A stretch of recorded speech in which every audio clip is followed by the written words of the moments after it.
their first kills. The next one was not only cleaner, but the killer's signature changed.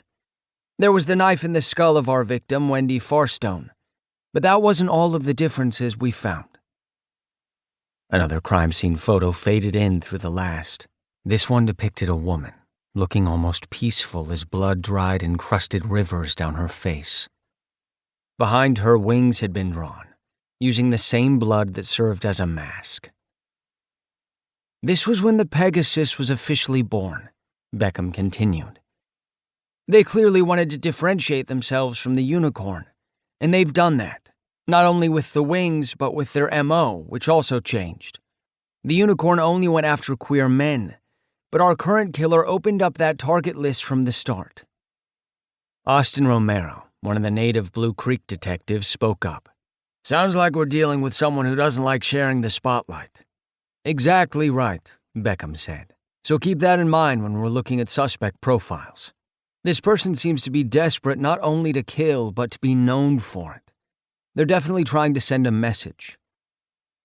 The screen faded to show the social media profile pages of a crooked smiling man, a cigarette hanging out of his mouth in almost every picture. Beckham looked around the table of gathered detectives. This is Colton Majors, our number one suspect at the moment. He's a relatively new resident to Blue Creek, moving into a home in the Blades a year and a half ago. The murders began a year ago, so the timeline is there. Colton also has a criminal record as long as a CVS receipt, with the most recent being a restraining order put in place by two of his previous girlfriends. His number was discovered in Wendy's phone, and he worked with Julius on a couple construction projects at the drag queen club, the Queen's Throne. But Colton also had an alibi for both murders, although it isn't a bulletproof one.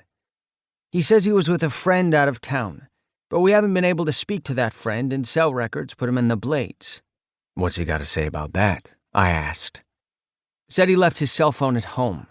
He thought it was broken, so he picked up one of those burner phones from Best Buy. Another question popped into my head. Does he have any connections with the unicorn? I know he's serving a life sentence, but maybe they linked up sometime in the past. It's something I was looking into right before I got the news I had to head back to Miami. From what I found, no. There's nothing tying him together with Leo. They never went to the same school, worked the same job, lived in the same town. Nothing. Ryan Diaz, another of Blue Creek's home detectives, pointed at the photo grid on the projector. Look at that photo, the one in the third row all the way to the end. Where is that? What's he standing by? The photo magnified, taking up the entire screen. It depicted Colton smoking a cigarette and standing in front of a large statue at an outdoor museum. The statue was of a man riding a horse, the horse rearing up on its hind legs, large marble wings stretching out from its shoulders. A Pegasus. This photo sent up red flags for me too, Beckham answered. It was taken 3 years ago at a statue garden in California.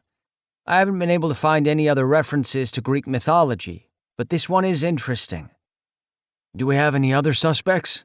Mark Masters asked. He had come from the New York branch of Stonewall to help out with the case. Colton's our top one right now. We're looking at a few other newcomers to Blue Creek before we widen the net to people who have been here longer, I said. It was time for me to start leading on this. The briefing was mainly to catch everyone else up on the case, but I'd been poring over every detail Beckham handed to me since I arrived in Blue Creek about 2 weeks ago. Finding this monster had become my top priority, and I wasn't going to let anything interfere with that. Work meant everything to me, mainly because I had nothing else besides work to focus on, and I was determined to solve this case. What about... My question was cut off by a knock on the door. Darian peeked his head inside, waving for my attention. Sorry to interrupt. There's just someone up front. He's, well, I think you should talk to him, Jason. I stood up from my seat and squeezed around the table. Our offices were located above a pet store, and although the windows offered some great views, the space itself was limited. I made it around the table and reached Darian, who opened the door and let me out into the hall.